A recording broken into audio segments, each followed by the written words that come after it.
আসসালামু আলাইকুম সবাইকে আরও একবার ওয়েলকাম জানাচ্ছি শাহিনুরস রেসিপিতে নতুন আরও একটি রান্নার রেসিপি দেখার জন্য। আজকে আমি আপনাদের সাথে শেয়ার করব খুবই সহজ এবং সাধারণ একটি রান্নার রেসিপি, ডিম দিয়ে চিচিঙ্গা ভাজি। এটা সবাই করতে পারি, তবে আমি কেমন করে করি সেটাই আজকে আপনাদের সাথে শেয়ার করব।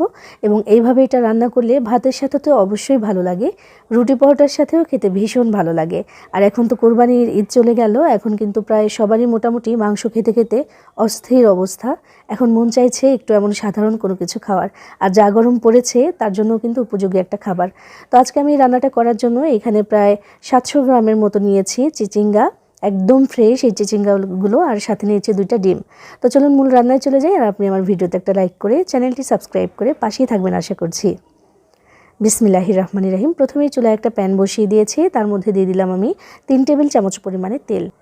এরপর এখানে আধা কাপ পরিমাণে পেঁয়াজ কুচি দিয়েছি, আর ঝালের জন্য দিয়ে দিয়েছি এখানে আমি কাঁচামরিচ ফালি।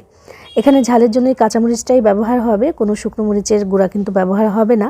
তো এই জন্য এখানে আমি প্রায় 8 থেকে 10টির মতো কাঁচামরিচ ফালি করে বা মাঝখান থেকে 2 ভাগ করে দিয়ে দিয়েছি। এবার এগুলোকে একটু ভেজে নিচ্ছি। বেশি কোনো উপকরণের প্রয়োজন নেই, মশলারও তেমন কোনো দরকার নেই এই রান্নাটায়, এই জন্যই কিন্তু এত বেশি ভালো লাগে খেতে। এমন যখন একটু নরম হয়ে এসেছে তখন আমি এই পেঁয়াজ আর মরিচটাকে একটু এক সাইড করে নিচ্ছি, কারণ ডিমগুলোকে এখনই কিন্তু ভেজে নিতে হবে। বাকি ভাজাভাজি একটু পরে হচ্ছে, আগে ডিমটা ভেজে নিই আমি। এখানে আমি 2টা ডিম নিয়েছি, ফাটিয়ে রেখেছিলাম আগে থেকেই। তো সেগুলো দিয়ে একদম ভেঙে চুরে আমি ভেজে নিচ্ছি এগুলোকে। ডিমটাকে একটু ভেজে নিচ্ছি, একটু যখন শক্ত হয়ে আসবে তখন এই পেঁয়াজ আর মরিচের সাথে আমি একসাথে মিশিয়ে দিয়ে এবার একত্রে ভাজবো এগুলোকে। ততক্ষণে দেখবেন যে ডিমটাও সুন্দর করে একদম ভাজা ভাজা হয়ে আসছে, আর যে পেঁয়াজ মরিচটা দিয়েছি সেটাও কিন্তু ভাজা হয়ে আসবে।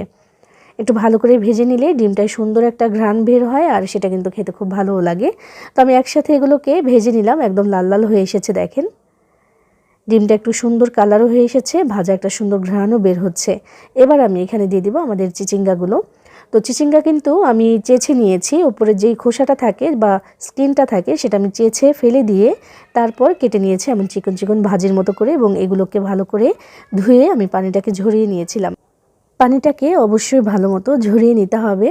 তো এখানে আমি দিয়ে দিয়েছি লবণ, আমি 1 চা চামচের 3 ভাগের 1 ভাগ পরিমাণে লবণ দিয়েছি। একই পরিমাপে একটু হলুদের গুঁড়া দিয়ে দিলাম, একটু সামান্য একটু সুন্দর কালার হওয়ার জন্য। এটা হলুদ হয়ে যাবে না, তবে কালারটা একটু সুন্দর হবে। হলুদটা না দিলে না একেবারে কেমন যেন সাদা সাদা হয়ে থাকে, তো সেজন্য একটুখানি হলুদ দিয়েছি। বেশি দেওয়া যাবে না, তাতে করে আবার গন্ধ লাগবে হলুদের, খেতে ভালো লাগবে না। অল্প করে দিয়েছি, দিয়ে এবার সব কিছু একসাথে ভালো করে মিশিয়ে দিচ্ছি। এই রান্নাটা কিন্তু আলাদাভাবে কোনো পানির ব্যবহার হবে না, কারণ এই যে চিচিঙ্গা এটা থেকে কিন্তু একটু পানি বের হবে, সেটা দিয়ে এটা হয়ে যাবে একদম ভেজে ভেজেই ভাজিটা হবে। এখানে কোনো পানির কোনো প্রয়োজন নেই, এটা এমনিতেই সেদ্ধ হয়ে যাবে। একেবারেই নরম একটা সবজি, তার উপরে একেবারেই ফ্রেশ ছিল এটা। তো নাড়াচাড়া করে দিয়েছি, পানিটা যখন বের হতে শুরু করে দিয়েছে তখন চুলার আঁচটা একদম কমিয়ে দিয়ে আমি ঢাকনা দিয়ে ঢেকে রাখবো প্রায় 3 থেকে 4 মিনিটের মতো। এই সময়ে পানিটা আরও বের হবে। 3-4 মিনিট পরে আমি ঢাকনাটাকে তুলে নিয়েছি, দেখেন পানি কিন্তু এখনও পর্যন্ত বের হচ্ছে, এবং এইটা দিয়ে কিন্তু সেদ্ধ হয়ে যাবে, কারণ আধা সেদ্ধ অলরেডি হয়ে গেছে। ভাজিটা করতে কিন্তু খুব বেশি সময়েরও প্রয়োজন হয় না, একেবারে তাড়াতাড়ি কিন্তু ঝটপট করে হয়ে যায় এটা।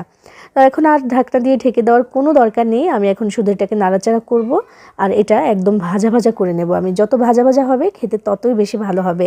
তো এই জন্য যে একটু পরপর নাড়াচাড়া করছি আর এভাবে মেলে মেলে দিচ্ছি যেন সেদ্ধ হয়ে যেতে পারে। দেখতে পাচ্ছেন কালারটাও একদম গাঢ় হয়ে এসেছে, একটু ডিপ হয়ে এসেছে, এবং এটা কিন্তু প্রায় হয়েও এসেছে। আর একটু ভাজবো আমি এটাকে। খুব বেশি মশলা এখানে ব্যবহার হয়নি, তবে এই অল্প মশলায় এই রান্নাটা যে এত বেশি মজাদার হয় সেটা আসলে এভাবে বানিয়ে না খেলে বুঝতে পারবেন না। রুটির সাথে, পরোটার সাথে, ভাতের সাথে, যেটার সাথে ইচ্ছা খেতে পারবেন। এমনিও ভালো লাগে এটা খেতে, খুবই ভালো লাগে। তো রান্নাটা প্রায় হয়ে এসেছে, মাশাআল্লাহ একদম ভাজা ভাজা হয়ে গেছে।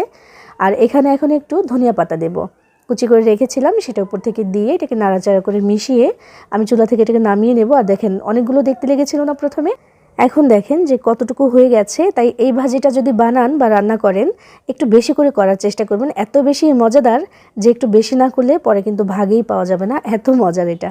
এটা চাইলে বানিয়ে খেতে পারেন, ভালো লাগবে আশা করছি। আর এই যে দেখেন আমার ভাজিটা কিন্তু হয়ে গেছে, আমি চুলাটা বন্ধ করে দিয়ে এটাকে নামিয়ে নিচ্ছি। এবার যেমন খুশি তেমনভাবে এটা খেতে পারেন, অসাধারণ একটা ভাজি। এটা এখন খুবই প্রয়োজন ছিল, কারণ ঈদের পরে মাংস খেতে খেতে প্রায় একেবারে বোর হয়ে গেছি, তাই এটা বানিয়ে নিলাম, খেতে ভীষণ ভালো। বানিয়ে খেয়ে দেখবেন, ভালো লাগবে। আশা করছি সবাই ভালো থাকবেন, সবার জন্য সবাই দোয়া করবেন। আল্লাহ হাফেজ।